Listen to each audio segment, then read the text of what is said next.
Guten Morgen, meine lieben Zuschauer, zum heutigen JFD Devisenradar am Mittwoch, dem 16. Mai. Ich grüße euch ganz herzlich und ja, Gold soll heute ein Thema sein, nachdem es ja gestern hier ein signifikantes Verkaufssignal gab. Das wollen wir uns auf jeden Fall anschauen. Zudem an dem Bitcoin, hier die Kryptowährung, die jüngste Währung sozusagen hier am Horizont. Und hier haben wir auch das, was ich vor längerer Zeit schon mal besprach, die älteste Währung sozusagen gegen die neueste.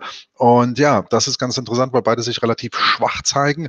Und das wollen wir jetzt mal hier unter die Lupe nehmen. Was ihr unter die Lupe nehmen solltet, ihr wisst es, mit wem ihr handelt. JFD Brokers Just Fair and Direct. Name ist Programm und natürlich hier auch immer die faire Ausführung, die 100%ige Ausführung am echten Markt und das eben auch nachweisbar. Just Fair and Direct, zudem der Goldpreis hier mit einem Kursspread gesegnet ist, der sich hier im Bereich um 10 Cent bewegt. Alright, jetzt wollen wir uns aber direkt mal dem Chart vom Goldpreis widmen und insofern ziehe ich einfach mal in Anführungszeichen das Bild nach oben vom Goldpreis, nämlich hier. Wir gehen mal kurz auf die aktuelle Wochenbeschau. Gestern, wie gesagt, mit dem Rückgang unter die Marke von $1.300 je Unze, genau das eben eingetreten, wo man sagt, ja, jetzt ist es doch schon recht bitterlich. Wir müssen natürlich sehen, wie der Wochenverlauf endet. Hier im Wochenchart sind wir jetzt bei 1296, deutlich unter 1310. Das ist ja das Supportlevel gewesen und genau dieses Niveau ist es, worauf es ankommt. Wir sind hier in einer Abwärtsstruktur, die sich durchaus weiter fortsetzen kann im Tageschart und das sehen wir auch gleich, haben wir hier im Bereich 1260, 1250 erste Supportzonen.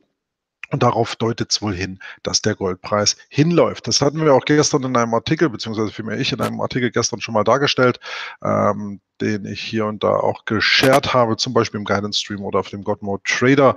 Facebook hatte ich ihn dann auch drin. Letztlich ging es jetzt hier darum, dass wir den Tageschart, diesen nämlich hier analysieren. Und die Idee war eben als solche, dass wenn der Goldpreis sich hier stabilisiert um $1.310, dass es nochmal eine Aufwärtsbewegung geben könnte. Aber hier nahezu punktuell an der Abwärtstrendlinie seit dem 11.04. Ist der Goldpreis hier bereits am 11.05. gescheitert. Dann bewegte er sich wieder drauf zu auf die Marke von $1.310 etwa. Und gestern hier mit den Daten, mit den Konjunkturdaten aus den USA im Nachgang 14.30 ging es dann hier radikal nach unten.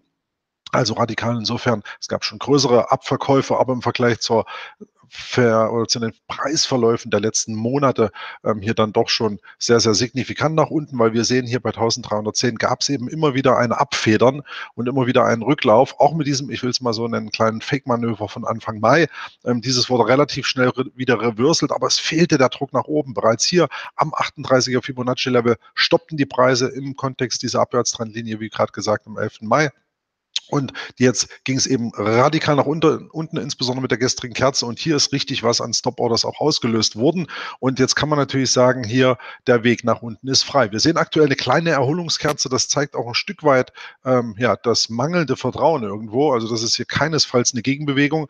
Sollte es hier nochmal ein Stück weit höher gehen, dann kann man natürlich jetzt hier sozusagen prozyklisch seinen Short suchen, um in einer ersten Welle nach unten in dem Bereich 1250, 1260 zu spekulieren. Das beim Goldpreis auf jeden Fall ein sehr, sehr interessanter Verlauf, der sich jetzt eigentlich mit großer Wahrscheinlichkeit abzeichnet. Wir hatten ja auch damals schon hier unter dem Gesichtspunkt der COD-Daten. Schaut euch hier das Devisenradar vom 3. Mai auf unserem YouTube-Channel an und auch natürlich hier der NASA-Berechnungsmethode, also hier sozusagen eine Art Kristallkugel-Vorausschau, schon philosophiert, dass es durchaus weiter abwärts gehen kann. Es spricht, wie gesagt, viel dafür, von den steigenden Zinsen in den USA mal ganz abgesehen, beziehungsweise hier weltweit natürlich für den Goldpreis nicht unbedingt das beste Ausgangsszenario. Aber soll der Goldpreis, das ist die Idee, wer jetzt noch nicht short dabei ist, unter Umständen hier bis in den Bereich von 1310 maximal ansteigen.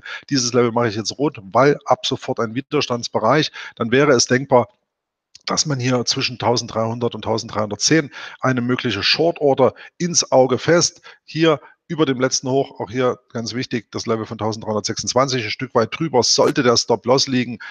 Ich mache das jetzt mal hier visualisiert in dem Zusammenhang.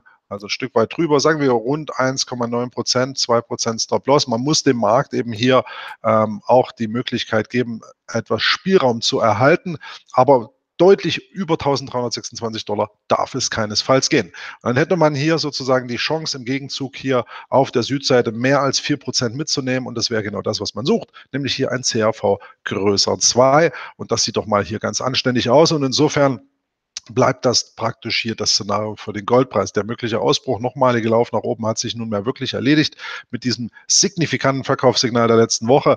Aber wenn es eben über 1.326 gehen sollte, wäre hier durchaus die Möglichkeit gegeben, dass der Markt, machen wir das nochmal neu hier, dass der Markt auf jeden Fall nochmal aufdreht und sozusagen hier in Richtung 1.350, 1.355 zieht. Dann wären wir wieder praktisch gesehen in dieser Range, aber das ist hier absolut jetzt das graue Szenario und nicht zu favorisieren. Also der Goldpreis hier signifikant gestern mit dieser Schwäche nach unten weggedreht, und es sieht so aus, als wären weiterfallende Preise sehr wahrscheinlich. Beim Goldpreis übrigens, ich hatte es auch im Artikel angedeutet, hier wir bei JFD Brokers mit einem positiven Swap, also einer positiven Finanzierungsgebühr. Das heißt, über Nacht gibt es bei Gold und Silber hier einen Finanzierungszuschuss. Also hier wird man Geld erhalten über die Nacht als Finanzierungsgebühren. Also hier ein positiver Swap. Und insofern auch noch ein schöner Nebeneffekt, wenn man den Goldpreis bei JFD shortet. Dann da aber auch drauf achten, liebe Leute, auch wenn man gerade mal über den Tellerrand bei anderen Brokern schaut.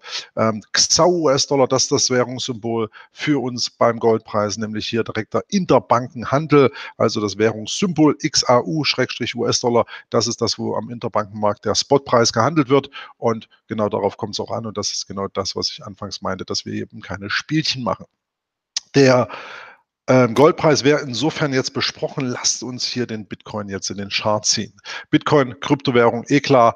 Der große Hype zum Ausgang des letzten Jahres fand seine absolute Relativierung mit Einschlug oder Eingang in das Jahr 2018. Interessanterweise, dass das hier auch die Hochs sozusagen mit der Einführung der Futures zusammenlief. Da mag man jetzt Orakeln oder sonst was denken. Grundsätzlich ist aber der Fakt dass der so sage ich, der Bitcoin als solcher in einer großen Konsolidierungswelle steckte.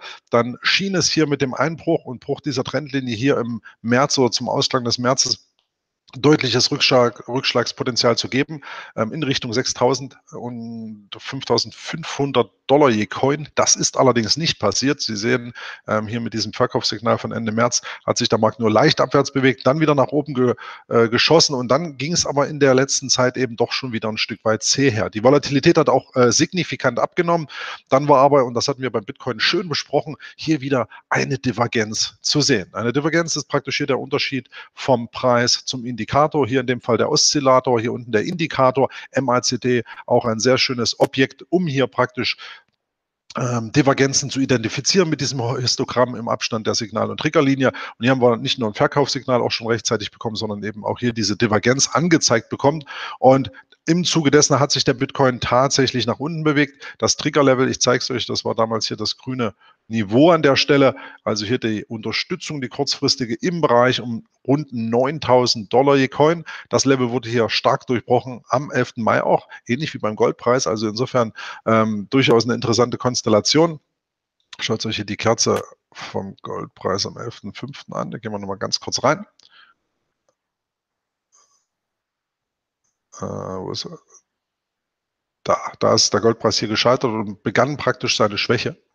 Und der Bitcoin durchbrach in diesem Moment, praktisch hier das Unterstützungsniveau und generierte Verkaufspotenzial bis in den Bereich 7.845 Dollar. Jetzt ist der Witz, auch dieses Level steht aktuell noch aus. Wir haben unlängst eine leichte Erholung gesehen. Jetzt legen wir mal hier die Fibonacci Retracements an, und da wird auffällig, okay, genau an diesem Punkt trifft sich auch das 61er Niveau, das 61,8, sag ich schon, 61,8 Fibonacci Retracement ist hier zu finden, und an diesem Punkt dürfte sich für den Bitcoin praktisch der weitere Verlauf entscheiden. Also kurzfristig mit diesem Verkaufssignal auch weiter schwach, und dann ist es eben spannend, ob der Bitcoin sich hier stabilisieren kann oder nicht. Geht er unter das Level von 7.845 Dollar? Ja, also signifikant auch unter das Kerzentief der Kerze vom 17.04. Man muss ja ein bisschen was draufschlagen. Unterhalb von 7.800, runde Hausnummer, würde ich sehr dafür plädieren, dass der Bitcoin die letzten Tiefs im Bereich 5.500 ansteuert und dann gegebenenfalls doch noch 6.500, so rum. und gegebenenfalls dann auch doch noch weiter abschmiert. So sieht es mal aus. Der Bitcoin als solches im ebenfalls schwachen Modus.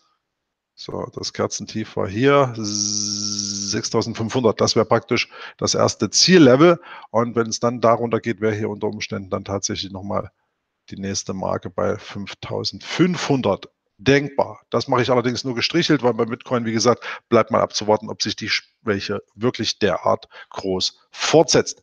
Positiv, leichten Auftrieb könnte der Bitcoin hingegen erfahren, wenn es hier wieder signifikant über die Marke von 9.000 geht. Und dann würde ich aber auch hier neben dieser Verkaufskerze vom 11. Mai das Hoch vom 10.5. auch hier wieder mit einem Aufschlag, um eine runde Nummer zu machen, 9.400 $.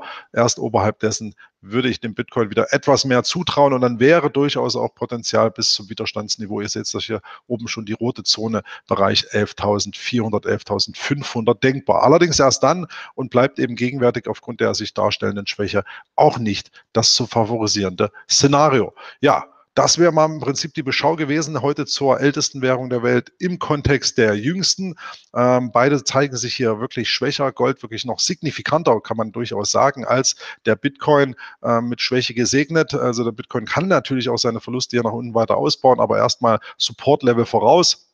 Hier um 7.845, da ist wirklich eine Unterstützung zu finden und das bleibt mal abzuwarten, wie sich der Bitcoin dort verhält. Ich hoffe auf jeden Fall, ich konnte euch einen kleinen Einblick liefern in die Beschau, in die Annahme der möglichen Tendenzen. Würde mich freuen, wenn es euch gefallen hat, gebt den Daumen wie immer auf YouTube hoch. Ansonsten wünsche ich euch natürlich einen wunderschönen Handelstag. Heute Nachmittag noch das Webinar zur Sendung, 15.30 bis 16.30 und wenn ihr mögt, dann dort oder spätestens morgen wieder 9.30 Uhr Livestream. In dem Zusammenhang, Horido, viel Erfolg beim Handel, liebe Leute. Auf bald, euer Chris Kammerer und tschüss.